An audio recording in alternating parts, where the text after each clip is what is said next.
Well, Ali, thank you so much for being here with me on the Entrepreneurial Success Podcast. I am so happy that we managed to get this booked in because you and I are going to talk about something that is really close to both of our hearts. And I think the audience are absolutely going to love this episode without a doubt.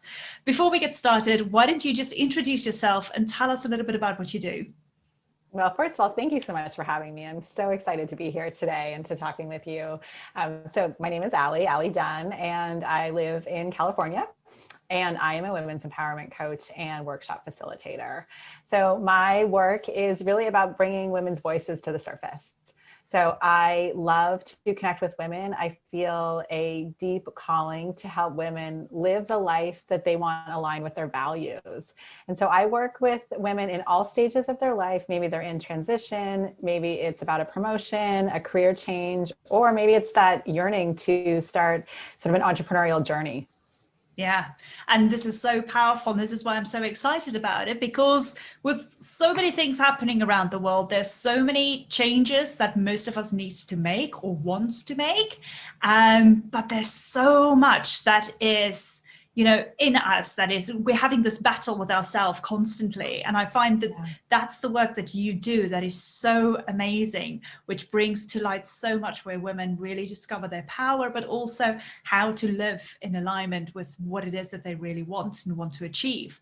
How did your journey get started? I mean, how did you start your business and how did that transpire to where you are now? That's such a great question. So my journey began as a child, I feel like, when I had always longed to be a psychologist. So that was kind of my number one priority growing up. I loved, the Lucy character from Peanuts. I loved helping people.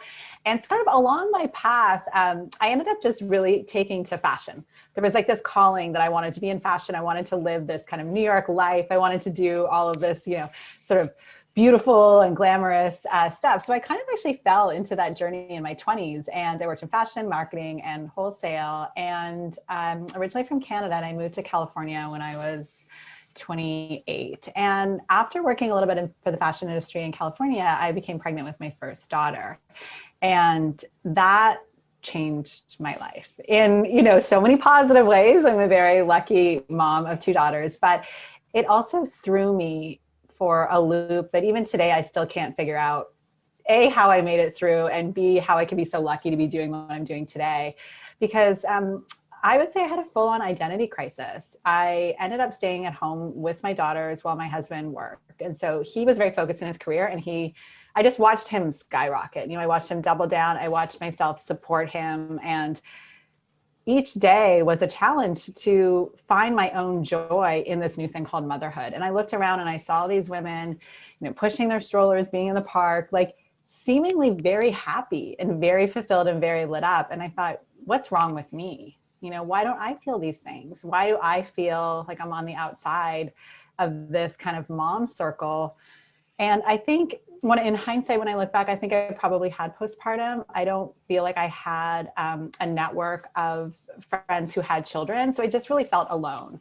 And so probably after several years of being in that position and kind of dialing it in, I will say, I don't regret that time with my daughters, but I do feel like I was quite disengaged with that community, but then I didn't have my own work community. So it was really hard for me to show up fully as myself anywhere. And so I went on a journey, I would say like a journey of discovery and wellness. And it started with seeing a therapist at first and just having someone really support me in my feelings of maybe just not feeling enough, or what is with the belonging or the lack thereof, and shouldn't I be so grateful?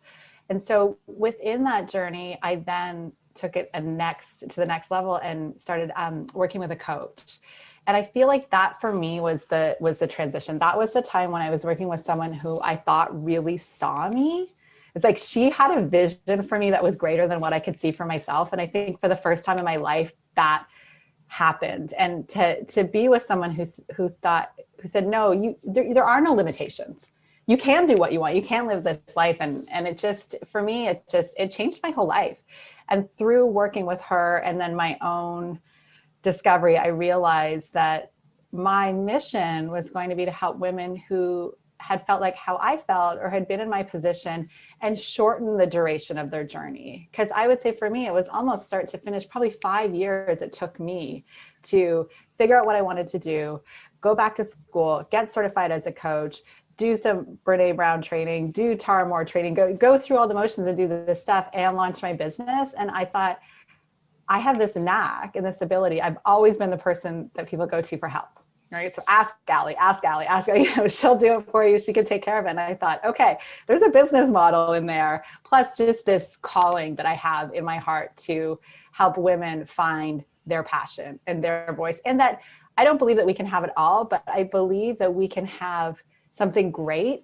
And it's maybe always a juggle, but we matter. And I think as women, just that idea that we put everybody's needs ahead of ours, whether it's you're caring for an elderly parent or a child or a spouse or a pet, we're always putting other people's needs first. And I want us to start taking care of ourselves.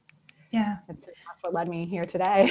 Yeah, I think what I love about your story is what I feel is the fact that you went through on that journey, but that you recognized at one point saying that this is not really where I want to be. This is not aligned with who I always aspired I could be one day, whoever that might be.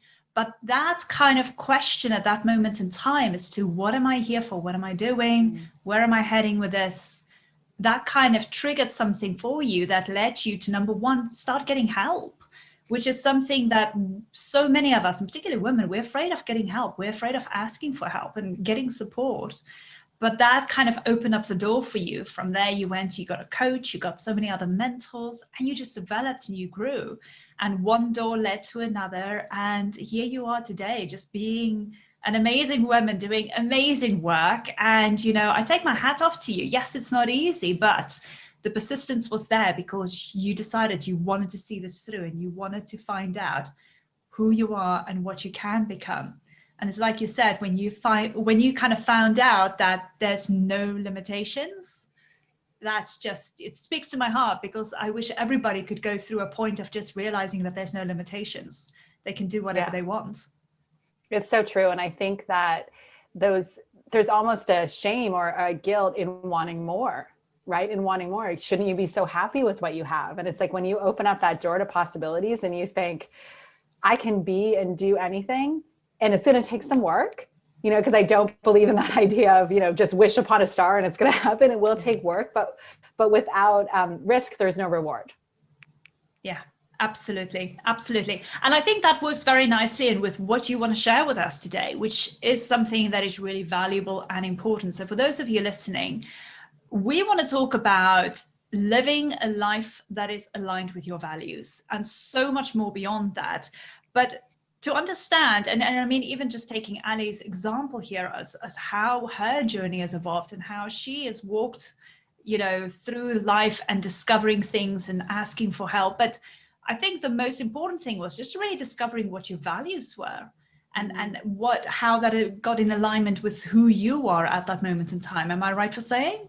It's so true. And it's funny because it's a word that I had heard kind of thrown around here and there, and it didn't really sit with me at the time. And I thought, okay, values, is that something you learned from a fable? Is that something that people tell you, what you have? And only when I started to, doing some, personal assessments to figure out strengths or values and understood the work and how to discover them, did my life start to change. And one of my favorite exercises that I do with clients is called peak experience.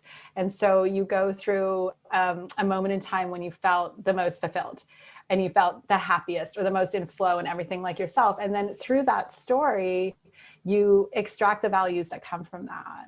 So when I think of something like a peak experience for myself was probably when I was backpacking in Europe when I was 19. So I went on this big adventure and went with a friend, and it by far is one of the best experiences of my life. And when I extract what I did during that time and extract those values, what did I learn about myself? Well, I love adventure. I love connection. I love meeting new people. I love variety. I love learning.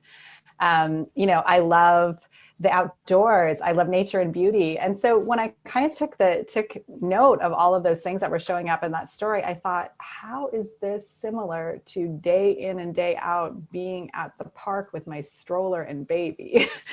And I was like, there's a disconnect. This isn't happening. So I think when you go into that space and you start thinking about those moments where you felt really free, I think a lot of people think, oh, well, that's my personal side. That's not my work side. And actually, it's just you, right? So really just blending the personal and professional together and being able to be yourself in both spaces is, I think, the greatest gift. Yeah. I love your example of just thinking about a specific story or a specific experience in your life, how you felt about that, how amazing that was for you, and then taking that experience and finding out what the values was in it.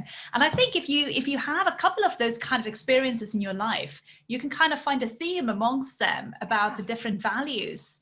And when you kind of have that themes about the values as to how they overlap in all of these stories, you can kind of really get very clever and saying, oh my gosh, this is really where I stand. This is really aligned with me. This is who I am. And I think once you go through that discovery, that self-discovery, it just opens up so many doors, like I said earlier on, but also you're going on a process of learning more about who you are, because let's face it, we're all so much in our own heads. It's very hard for us to articulate and to actually physically see who it is that we really are and who it is that we want to become. It's so true. And I think it's about, for me and working with my clients, it's about connecting your head to your heart, right? So there's so much of our analytical mind. There's so much that we're processing. There's so much that we're doing. But within that, it's how are you being, right? How are you feeling? How are you being? And so when you're taking stock of these experiences, and it can help you professionally as well, because I did the same evaluation for my past work, marketing and sales. What did I love about that? Well, I love my clients. I loved seeing their success, their sell-through. So I'm like, what does that say about me? What does that say about my desire to do this kind of work? Well, relationships are important and connections important. And someone else's transformation and growth is so important. But the other stuff like deadlines, sales goals, like corporate speak, I was like, that's not for me. And so once I kind of took stock of that, then it also helped me move forward as well. Yeah, exactly. And I think another thing that I want to say here is I've heard so many people saying when they go on this road of discovery, learning more about themselves, I often hear people say that, well, when I have this, then I can do that, and then I will become this person, where actually you need to swap it around. You need to become that person first, which is why self-development, self-evaluation is so important. And then once you become that person, you can do what that person would do, and only then will you have what it is that you've always wanted. And this is something that I wanted to throw in there as well, because I can hear people now listening to this going, yeah, I want to do that as well. But first, I need to have this before I can do that to become that person that I always want to be. It's like, no. Swap it around. So true. It's so true. I mean, I have a favorite saying that is like, I no longer live for the one day when. I live for now, right? Because if I live for one day when, that is not real. That is something in the future. That is an idea of getting something, right? So living for the now means today, in this place today, as I speak with you, I am me, I am content, and I am present. And I just can't think of a greater gift to myself or to the people in my life. Yeah. Absolutely. And it's that contentment and that happiness and that moment in time that is worth more than all the money in the world, because that's who you are. Yeah. How do you know then when you're not aligned? How do you know when you're out of alignment, so to speak? I mean, it can show up in people in so many different ways, depending on your personality. One of the things that I would say is a sign would be, disengagement, right? Like, do you find yourself at a social setting checked out? Right? Do you find yourself having conversations where you're not meeting someone in the eye, you're thinking about other things? Are you avoiding? Avoidance is a huge tactic. Like, I'm not going to go out tonight. I'm not going to see this person. I'm sleeping in. I'm running late for meetings. Procrastination. There's so many different signs where you just don't feel like yourself. You just don't feel like yourself. You feel like you're playing a role. There's that inauthenticity.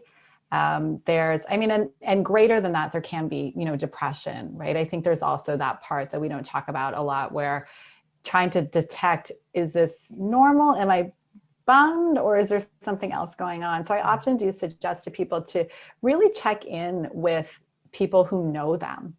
Just do a temperature gauge. Hey, honey, I haven't really felt myself lately. Have you noticed that? Or, Mom, do you notice I haven't been calling you as much? Or just those kinds of things that maybe used to be a norm, and you start to see a shift.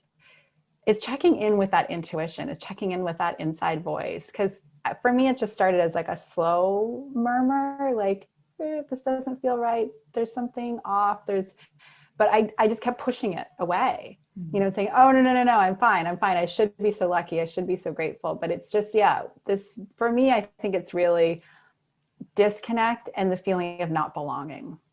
Yeah. The other thing as well for me is as you were saying that, we as a human race these days, we get bombarded by technology, information on a constant basis, so much externally happening.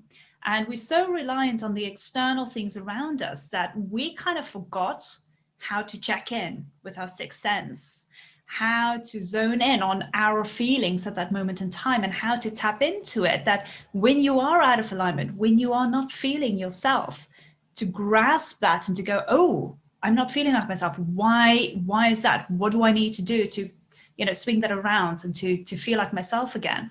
And unfortunately, I think, with the time and age today, there's so much externally that we're just absorbing day in and day out, forgetting that we can actually just control what we will allow into our lives, and forget that we have the control of deciding how we want to feel at that moment.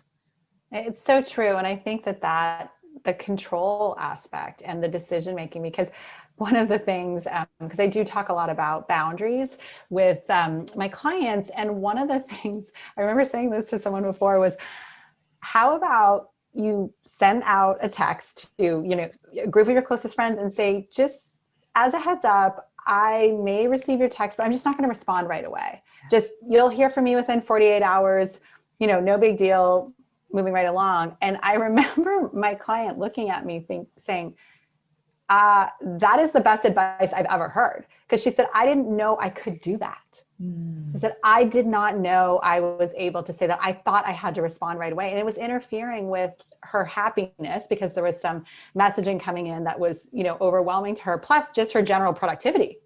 Yeah. So you just need to set those boundaries and just say no. And I think that with social media as well, right? I think we're constantly searching for what's better, what's exciting, what's new, and it's a distraction, right? And circling back to, how do you know when you're out of alignment? When you're living your life through your phone. It's not real. It's not real. And I think for the most part, it generally doesn't make us feel better, right? Because then that's, I think, when the shame comes in, or the feelings of not enough. Yeah, absolutely. I mean, for as long as I can remember, my phone is always on silent. Because I don't want to get distracted. I don't want to get a ping. I don't want to have that distraction the whole time while I am doing work, while I'm in a zone, while I have a specific project or task that I'm working on. Because yes, it is a distraction. And let's face it, once you go on there, it drains your energy, and you forget that you actually have control as to what you let in. Talking about your bubble, let into your bubble. That will motivate you and keep you moving forward. I talk about my protection bubble, my energy bubble. That is my bubble, and I decide who gets to go into that bubble and what stays away. And even my cell phone is way out of the bubble. I only use it when I need to, but then for a good cause. But that cell phone is outside of my bubble. But I think that bubble is bothersome to people, right? I mean, therein lies the controversy, right? Like, you are setting boundaries, you are protecting your energy. And for people who are uncomfortable protecting their own energy or their own bubble, they don't want that. They're like, let me in your bubble. Well, let's talk about these boundaries and the expectations, because I think you had a great example here of your friend who sent a text to everybody saying, hey, I'm not going to respond to your text as soon as I receive it. Where somebody said, oh, I didn't know I could do that. But that comes back to decision, isn't it? Yes, Knowing and allowing yourself to make that decision regardless of what people will say or how people will respond to it. And I think that that's really the crux of my work and our work, I think, as women and as entrepreneurs, is really being intentional and setting the tone ahead of time. Yeah. Right. Because if you do not put out your wall or put out your boundary, people are always going to be crossing it. Right. It becomes like gray, it becomes dissolved because we teach people how to treat us. Mm-hmm. And I think within the boundary space, it's so important to get really, really clear and notice where, again, with the alignment, where you're not feeling like true to yourself or true to your heart. And also the question that I talk about a lot too is, when you say yes to someone, what's your intention behind it? Yeah. Right? So are you saying yes because you want to be liked? Are you saying yes because you feel bad saying no? Or are you actually genuinely saying yes because it lights you up and it is in alignment with who you are? And I think that that's something that we as women really need to, teach our children and sort of teach our friends, even our parents, like everyone, how we want to be treated and what those lines look like. Yeah, absolutely. But also in so many ways, let's face it, we all want respect at the end of the day. And by setting those boundaries, you will gain the respect of the other person because they will see, oh, this is somebody who likes things done this way because of X, Y, Z. And they automatically, without even verbalizing it, they will respect that. And I think it comes back to you saying, having that clear communication up front and letting people know what the terms are, and particularly whether it's in business, which is very, very important, but also in your personal life. Yeah, it's true. And I think it carries on both sides. And another trick or tip that I like to use is not to say that you can't do something, you just say you don't do something. So it's the difference between allowing someone to kind of have that back and forth with you. So maybe you say, oh, I can't take that call Wednesday night at 7. You simply say, I don't take calls on Wednesdays after 5. Yes. And just notice that difference, right? It's like all of a sudden you just shut it down and there's no room for argument. And so I love to share that tip with people so that they can help, get some clear boundaries and move forward. That is a brilliant tip. I'm going to remember from now on, because I always say I can't, or I say I don't think I can, which kind of opens it up a little bit more. It's like, are you sure? Do you just want to go check that again? It was like, oh no, I feel forced to say yes and I don't want to. But no, I think that's a brilliant tip. Thank you so much for sharing that. For sure. Talk to us a little bit then, because I think in some senses, this kind of goes a little bit then towards the opposite side, where if you were to set boundaries, if you were to set the expectations, we tend to feel a little bit guilty. We tend then to go down that route of sabotaging ourselves, wondering, do we need to give ourselves the permission? Do we need to give permission to have all the success we want? We do. It's a simple, process to do so, but I have written myself permission slips before. Sometimes it's when I go into, maybe it's going into a setting that I feel like insecure, unknown. Maybe I'm going to take a workshop or doing something like that where I don't know people. I will write like, I give myself permission to be curious. I give myself permission to be open. I give myself permission to be emotional. And it helps me kind of check in with the sort of okayness of feeling, right? And the okay of not knowing. And I think with the guilt, sometimes I'm blown away, literally, when people tell me what they feel guilty about. And I think, what is the story around that, right? What are the stories that we're telling ourselves about what it means to be a good mother, a good friend, a good sister, a good person, and how we carry those stories like in a little, backpack on our back, and they become our truths. Yeah. And when you stop and you sort of separate yourself from them, you look at them and you think, that's actually not true. Like, this is feedback I've received from someone, which is about them, not me. This is a show I watched when I was 15 about a mom staying at home with her kids, which means a good mom. These are all these things that are based on our experiences, right? And so the guilt shows up in all these different ways. So my purpose is to really allow women just to take the guilt and put it on the shelf. Like, it's not serving you. And in some ways you can also spin it where guilt makes the situation about you, right? If you want to even go deeper, right? Guilt can be a selfish feeling because you've decided that you're so important, right? That you should feel guilty because you're doing, X, Y, and Z. And the reality is it's just not serving anyone. Yeah. And if there's an example that someone can think of that guilt has served them, then I'd love to know about that. But for the most part, it really holds us back. It coincides with the limiting beliefs of I can't, I shouldn't, I don't, it's not okay for me to want more. I mean, talk about guilt and money. Mm-hmm. That's also just a whole other spectrum that we're dealing with as women. I shouldn't want to ask for a raise. I shouldn't want a promotion. I shouldn't want to be big. I shouldn't want to be successful. And that's because that makes you shallow, materialistic? Like, what's that story? And we've all been fighting that our whole life. And I'm just ready to say bye-bye.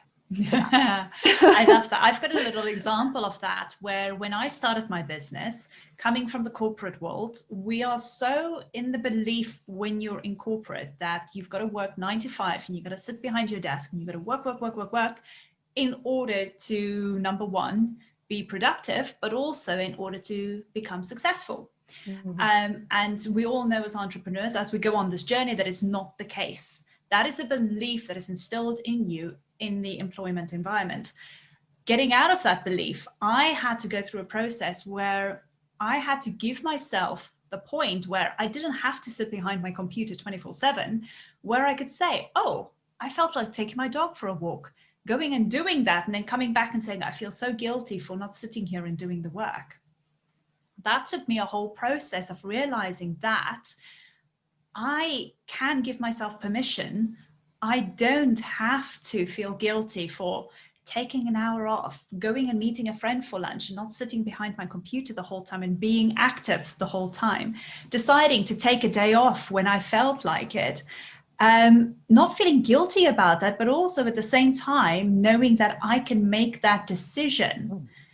And when I realized that belief of guilt, of not doing something or not being behind my computer the whole time, instantly vanished.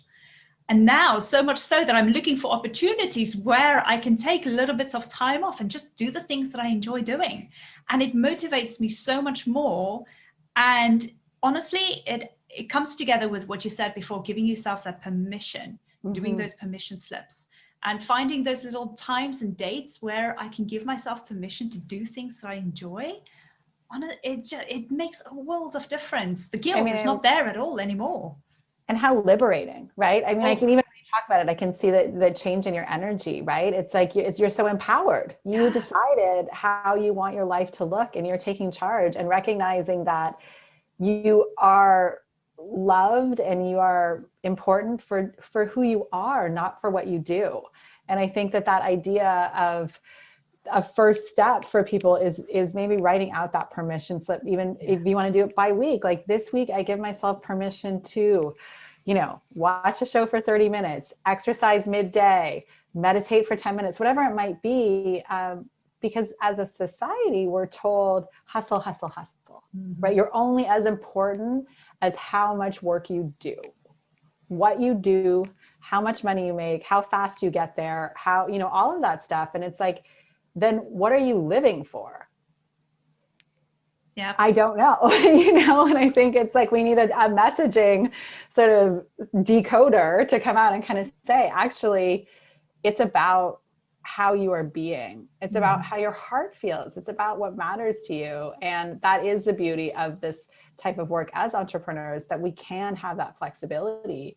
I knew for me, even going in just for working, I needed to be able to dress the way that made me feel good, right? Yeah. Just even that from a conforming standpoint, like we're sort of taught you have to look a certain way, dress a certain way, show up at a certain time, put in these hours, and it's confining. And I just love this new way the world is working, and how being yourself, honestly, is the biggest gift you can give yourself and the people around you. Yeah, absolutely. But I think it comes together in what we spoke about a little bit in the beginning, is about acknowledging the fact that it is okay also to go out there and get support, to get help. Because, even though we're all on our own unique journey and we're all discovering so much about ourselves, you still need support. You still need somebody, whether it's a coach, whether it's a mentor, whether it's, just your best friend sometimes listening and just being there, whether it's a group of women who is very like-minded, is awesome in business. It doesn't matter. That support, I think, is one of the most fundamental things that any woman in business in particular, because we all need the support, but which any woman can gift themselves, is to decide, again, decision, that I'm going to find a group of people who I can connect with and I can get support from. Oh, for sure. And that's who will help you just expand, get to your next level, make your dreams come true. Because also you're sort of only as great as the company you keep, right? So if you're keeping company with people who believe in it, have a traditional mindset, or believe you have to do this 9 to 5 and you have to stay at this company for X amount of time, there's no growth opportunity for you. And I do think normalizing coaching is also another mission of mine, because I took a risk hiring a coach. I didn't know what it was about. I had to give myself permission to spend that money. That was in itself a whole course in my journey of wellness, right? Like permission to spend money on me, not on everyone in my family, or maybe even on my physical body. There's almost like there's an idea that, okay, you can spend money on Pilates or the gym, but on your inner work, oh, no one needs that. So it's like this idea of normalizing, this mentorship or coaching, for me is so important, because we have coaches for tennis, we have coaches for academics, we have coaches for all of these things. And it's actually like, we need coaches for our hearts and our head, and people to help lift us up. And again, see a vision for you that's greater than what you can see for yourself. Yeah. And you had that example when you were sharing, your story. You said that you got a business coach, but for you in particular, she saw in you what you couldn't see. Yeah. And you needed that support. You needed that help in order to bring that vision to life. And that has succeeded. I mean, look at where you are now. You're still going on that journey. You're still growing and expanding, but you needed that support, because let's face it, like I said in the beginning, we are all so much in our own heads. We don't tend to see what it is that we're really able to achieve in life. And having that support, they are the ones who can show you and just give you that guide, give you that map that you've been looking for a while. And always in need. I mean, I work with an amazing coach today, right? Without her, I feel like in this, it's always evolving, right? And I think just the other beauty part of that, or what I noticed growing up, is people who you've known for a long time, there's always the history, right? So you're known as maybe someone's younger sister, or you're known as that person who dropped that coffee tray at the meeting, or whatever it might be. And every time you bring someone new into your life, from a mentorship, coaching, peer, mastermind, they're meeting you where you are at today. And how is that for such a gift, right? There's no story. It's just you today showing up. And so what they can see is everything in you on that day, and not the baggage or the stuff that you feel like that's been holding you back. Yeah. And that's so powerful as well, because what they're helping you do is they're helping you see the future and not concentrate on the past, because they don't know what's in your past, which is, let's face it, a lot what we hold on to, because we feel that dictates how we show up in the future, which is not the case at all. 100%. Well, before we go, Ali, you've got an amazing audit for the audience that they can use absolutely for free. Why don't you tell us a little bit about this audit? And then for those of you listening, if you want it, by all means, the link is below in my show notes. I would highly suggest that you go and get it. But Ali, tell us a little bit about it. Yeah, so I call it the Alignment Audit. And for me, it's like a first step into, the coaching realm, or into, kind of bettering yourself or going on that journey. And what it does is there's an exercise in connecting you to your values. So a little bit what we talked about, that peak experience. And I have some examples of values that you can add or extract from your story. And then some questions about kind of who are you when you're at your best? Right. So it's just that reflection. And especially after going through 2020 and, looking ahead to the future and what you want, like, who are you when you're at your best? Right. So a few questions for reflection. And then from there, some action steps that are going to take you 2 steps closer to living a life that's aligned with your values. Amazing. And thank you so much for making that available. I mean, it just concludes everything. It just puts everything so nicely in perspective with what we've spoken about here today. So thank you so much. Again, I just appreciate you so much for being here and sharing all your expertise. It's been absolutely amazing. I just love the energy we have between the two of us, because like we said earlier, we can talk about this for hours. It's But so true. thank you so much for your time and being here with us. And yeah, I'll be in touch very soon again. Thank you so much for having me. It's been a pleasure. Okay, take care.